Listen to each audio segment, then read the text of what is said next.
መጀመሪያይቱ የሐዋርያው የዮሐንስ መልእክት ምዕራፍ 2። ልጆቼ ሆይ ኃጢአትን እንዳታደርጉ ይህን እጽፍላችኋለሁ። ማንም ኃጢአትን ቢያደርግ ከአብ ዘንድ ጠበቃ አለን፣ እርሱም ጻድቅ የሆነው ኢየሱስ ክርስቶስ ነው። እርሱም የኃጢአታችን ማስተሰሪያ ነው፣ ለኃጢአታችንም ብቻ አይደለም፣ ነገር ግን ለዓለሙ ሁሉ ኃጢአት እንጂ። ትእዛዙንም ብንጠብቅ በዚህ እንዳወቅነው እናውቃለን። አውቄዋለሁ የሚል ትእዛዛቱንም የማይጠብቅ ውሸተኛ ነው፣ እውነትም በእርሱ ውስጥ የለም። ቃሉን ግን የሚጠብቅ ሁሉ በእርሱ የእግዚአብሔር ፍቅር በእውነት ተፈጽሞአል። በእርሱ እንዳለን በዚህ እናውቃለን። በእርሱ እኖራለሁ የሚል እርሱ እንደ ተመላለሰ ራሱ ደግሞ ሊመላለስ ይገባዋል። ወንድሞች ሆይ ከመጀመሪያ የነበረቻችሁ አሮጌ ትእዛዝ እንጂ የምጽፍላችሁ አዲስ ትእዛዝ አይደለችም።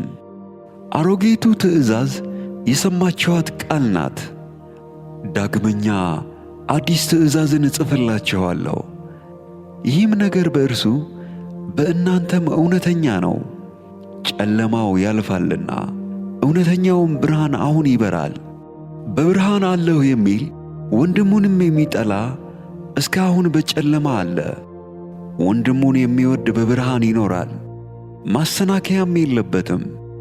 ወንድሙን የሚጠላ ግን በጨለማ አለ፣ በጨለማም ይመላለሳል፣ የሚሄድበትንም አያውቅም፣ ጨለማው ዓይኖቹን አሳውሮታልና። ልጆች ሆይ ኃጢአታችሁ ስለ ስሙ ተሰርዮላችኋልና እጽፍላችኋለሁ። አባቶች ሆይ ከመጀመሪያ የነበረውን አውቃችኋልና እጽፍላችኋለሁ። ጎበዞች ሆይ ክፉውን አሸንፋችኋልና እጽፍላችኋለሁ። ልጆች ሆይ አብን አውቃችኋልና እጽፍላችኋለሁ። አባቶች ሆይ ከመጀመሪያ የነበረውን አውቃችኋልና እጽፍላችኋለሁ። ጎበዞች ሆይ ብርቱዎች ስለሆናችሁ የእግዚአብሔርም ቃል በእናንተ ስለሚኖር ክፉውንም ስላሸነፋችሁ እጽፍላችኋለሁ። ዓለምን ወይም በዓለም ያሉትን አትውደዱ።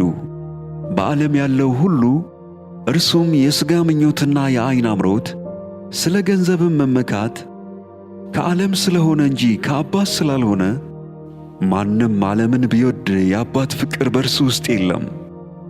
ዓለሙም ምኞቱም ያልፋሉ፣ የእግዚአብሔርም ፈቃድ የሚያደርግ ግን ለዘላለም ይኖራል።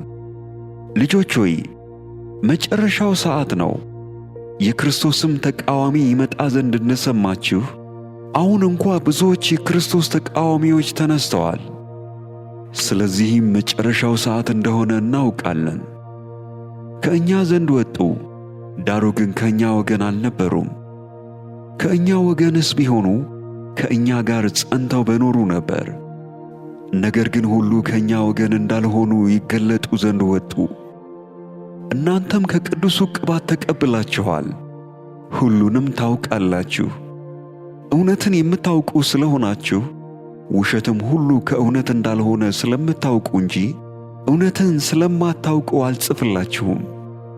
ክርስቶስ አይደለም ብሎ ኢየሱስን ከሚክድ በቀር ውሸተኛው ማን ነው? አብንና ወልድን የሚክድ ይህ የክርስቶስ ተቃዋሚ ነው። ወልድን የሚክድ ሁሉ አብ እንኳ የለውም። በወልድ የሚታመን አብ ደግሞ አለው። እናንተስ ከመጀመሪያ የሰማችሁት በእናንተ ጸንቶ ይኖር። ከመጀመሪያ የሰማችሁት በእናንተ ቢኖር እናንተ ደግሞ በወልድና በአብ ትኖራላችሁ። እርሱም የሰጠን ተስፋ ይህ የዘላለም ሕይወት ነው። ስለሚያስቷችሁ ሰዎች ይህን ጽፌላችኋለሁ። እናንተስ ከእርሱ የተቀበላችሁት ቅባት በእናንተ ይኖራል። ማንም ሊያስተምራችሁ አያስፈልጋችሁም። ነገር ግን የእርሱ ቅባት ስለ ሁሉ እንዲያስተምራችሁ እውነተኛም እንደሆነ ውሸትም እንዳልሆነ እናንተንም እንዳስተማራችሁ በእርሱ ኑሩ። አሁንም ልጆች ሆይ በሚገለጥበት ጊዜ እምነት እንዲሆንልን በመምጣቱም በእርሱ ፊት እንዳናፍር በእርሱ ኑሩ። ጻድቅ እንደሆነ ካወቃችሁ ጽድቅን የሚያደርግ ሁሉ ከእርሱ እንደተወለደ እወቁ።